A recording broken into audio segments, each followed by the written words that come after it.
Amber Artemis here. Are you thinking about being a wedding photographer? After 18 years, I've learned a thing or two, and I'm here today to talk to you about the top 3 things you need to know on a wedding day as a photographer. So let's dive in. Okay, step 1, you need to know how to use your gear. That may sound obvious, but you really need to know how to use your gear. It is not a good look if you are like fiddling around for too long with your settings. If you're getting frustrated while you're shooting because you're not getting the results you want, not only does it build your own anxiety and possibly complicate the situation more because as your brain shuts down because you're like, oh my God, everybody's watching me and you're panicking, other people around you will pick up on that. So you really need to know how to use your gear. I think it's kind of old-fashioned, but you should start by reading the manual. It's hard, today a lot of equipment doesn't come with a manual, but it's usually online if it's not actually in the package with the box. So go ahead and look that up. It's a good read, I'm sure, hopefully. You can work your way through it. I would recommend not getting carried away. Like, for instance, some cameras do like auto tracking of subjects, so that sounds really great as a selling point. But on a wedding day, like, I don't want to trust something to auto track and focus. I just want to know that it is actually in focus because I'm doing it. So, you don't need to know about all the bells and whistles and whatnot.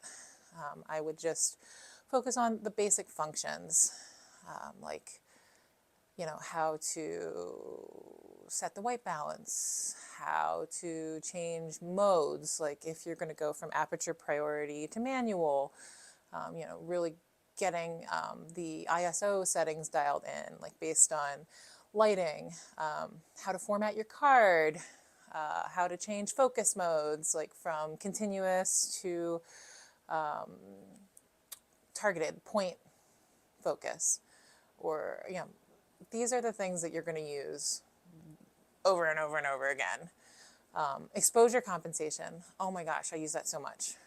+1, +2, when I'm shooting on a program mode like aperture priority or shutter speed priority, I quickly dial in +1 or +2 or -1 depending on the scene and the light to accomplish the end result that I'm going for. So step 1, definitely know your gear, whatever it is. If it's Nikon, Canon, Sony, I don't care. Read the manual, get to know it well, all right? Step 2, on a wedding day, as the photographer, you need to be able to put people at ease. And that actually is a skill that is hard to teach. It's a personality-based thing, so maybe it starts with asking yourself getting into this business, like, am I a people person?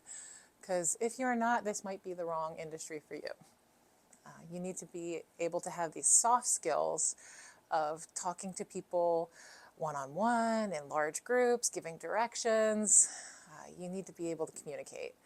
And a lot of times you need to be able to do it under pressure.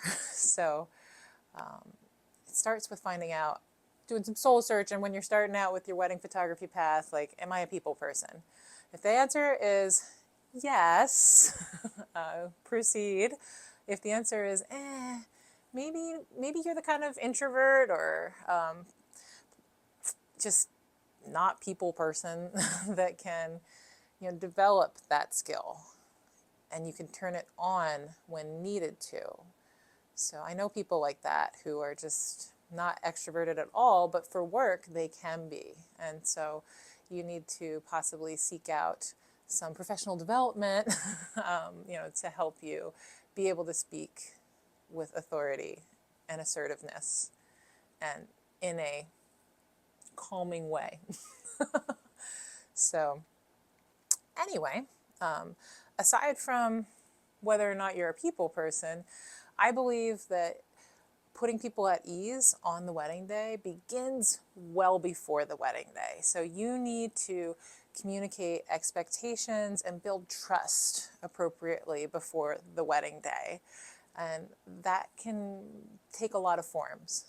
In our workflow, it begins with the first phone call. After a lead comes in, we want to jump on the phone with them as quickly as possible and build a rapport that we're going to carry through right to the wedding day.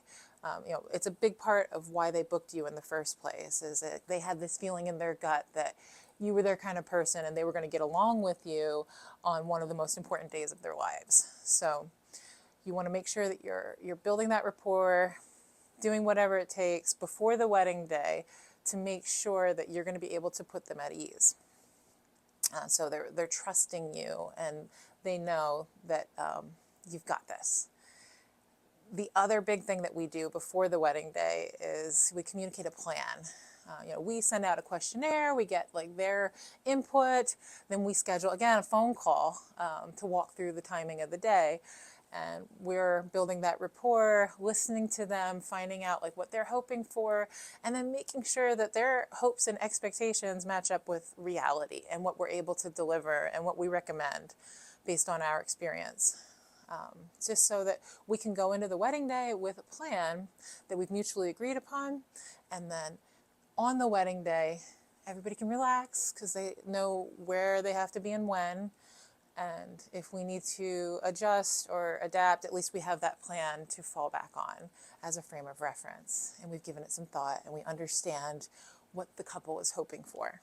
So you have to be able to put people at ease. And it begins with setting expectations and building trust. So speaking of wedding planning, we have a great freebie available for you. If you would like, you can grab our questionnaire that we use to guide all of our wedding planning talks. So just check down in the comments or I'll share the link. I would add that another way you can help put people at ease on the wedding day is to have a vision of what you'd like to accomplish. Again, it goes back to like before the wedding day and your client's expectations. What have you delivered in your portfolio that they're looking forward to receiving as part of their coverage for their wedding day? So when you come into a wedding shoot, not getting carried away is important. Like being concise and direct and assertive about, where you would like to do the portraits based on available light and conditions. So that's actually my number 3 thing that you need to know on a wedding day is how to use light. You never really know what you're going to get on a wedding day. It is nice once you get more advanced in your career to start to work at the same places over and over again. You can develop your favorite portrait spots, but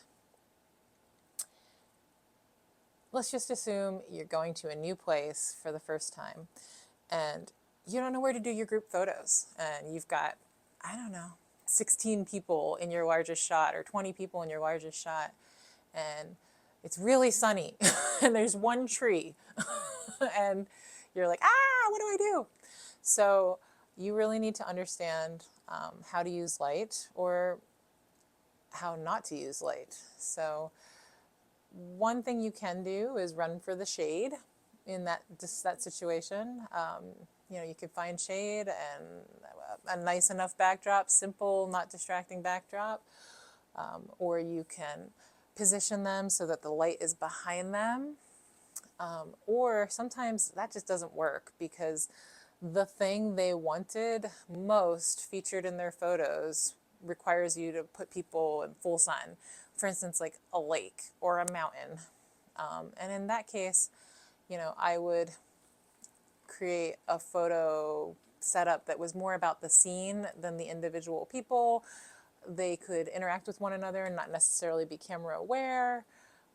But then I would move them to a more safe lighting situation for the close-ups where you really want to make sure that there's like the right light on their faces and that they're not squinting or, dappled shade on the face, making like really ugly shadows. So you really have to know how to use light You could use speed lights, fill, mono lights. You need to factor in that time if that is something that you're going to be doing. Honestly, lately I have just been, using my flash, my speed light right on my camera as a fill on really sunny days. If I'm moving them into a backlit situation where it's just too contrasty, just a little bit of pop in there gets that light in their eyes and like adds a flattering skin tone. Sometimes things can shift to green if you're out in nature.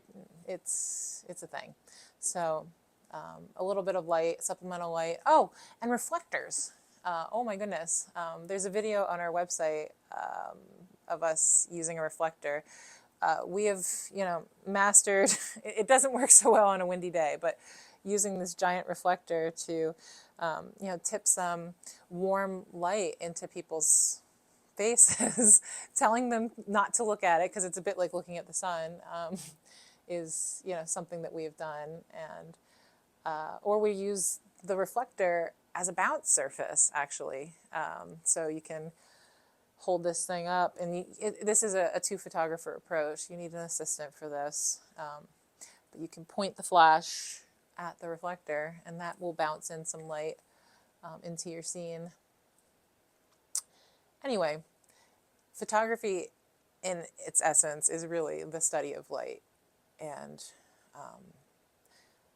in our posing, it is the most important element besides mood, and also the ever important flattery, those considerations, light, how are we going to create a mood that it has emotion, and do they look good? Those are the things that are running through my mind, but it all begins with light. So we move our clients to the good light, and we don't get too tied to any specific location, because you could drive yourself nuts trying to make a bad location work for lighting, and it's just not worth it. It's a stressful day. We take requests from our clients for, do you have any specific locations in mind that you would like photos? But we let them know that, those locations are to be determined on the wedding day by us, and they trust us. Again, step 2, putting people at ease. We built that trust with them so that we can give direction and get them to the place where we can achieve the best results based on the available light. And I guess you also need to know about lighting for the reception. Oh boy. Yeah, I've been talking a lot about the sun and dealing with the sun, but once you get into the indoors, you need to be able to use light effectively. You need to be able to stop action, and you need to be able to create a mood, possibly, if that's where you have to do your portraits, and like if it gets rained out or otherwise you're just shooting inside, if it's an urban setting, you need to figure out how to create interesting photos. There was a photographer in the mid-20th century called Ouija, and all of his photos looked like a crime scene where he'd point the flash right at the subject, and that's a thing you can do. Was it the Guess ad campaign in the 90s kind of brought that sort of washed out, pop that flash, point it right at people, and I have seen some professionals that's what their reception coverage looks like. The majority of photographers that I know are looking for a more subtle look, with their reception coverage, trying to add to the ambient light.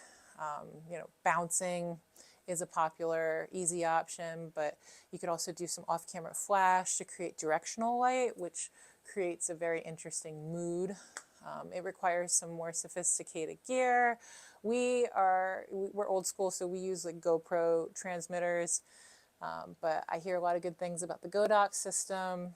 If you were just getting into it today, I would certainly consider that. You need to have kind of a toolkit. I'm picturing Ghostbusters with their proton packs on, like you need to come to a wedding with a number of lighting options for the reception. And it's good to know in advance what you're getting into so that you can come prepared. If there's not lots of windows or a white ceiling, you really need to consider supplemental lighting, like barns, for instance. They're tough. High ceiling, brown walls. Like, it is the place where light goes to die. Like, you have to really bring your A game, or go Ouija and just point the flash at people and get what you can. But in that situation, you might even need to set up like a video light to help focus, because if it's a really dark room and the DJ doesn't have a lot of light to add to that scene, you're going to have a hard time focusing. So add video light to your bag of tricks. That's also a fun and easy thing to experiment with for portraits, near dark, after dark. Again, because focusing is just really difficult when it is dark. So that's it in a nutshell. My top 3 recommendations for skills that you need to bring to a wedding day are: you got to know your gear, you got to be able to put people at ease, and you need to know how to use light. There's a lot to unpackage underneath each of those headings, but essentially it all comes down to those 3 things. And if you can master them, you will be a success as a wedding photographer. Thank you so much for listening, and I look forward to continuing the conversation. Be sure to like, subscribe, follow, do all the things that you love to do on the internet, and keep in touch.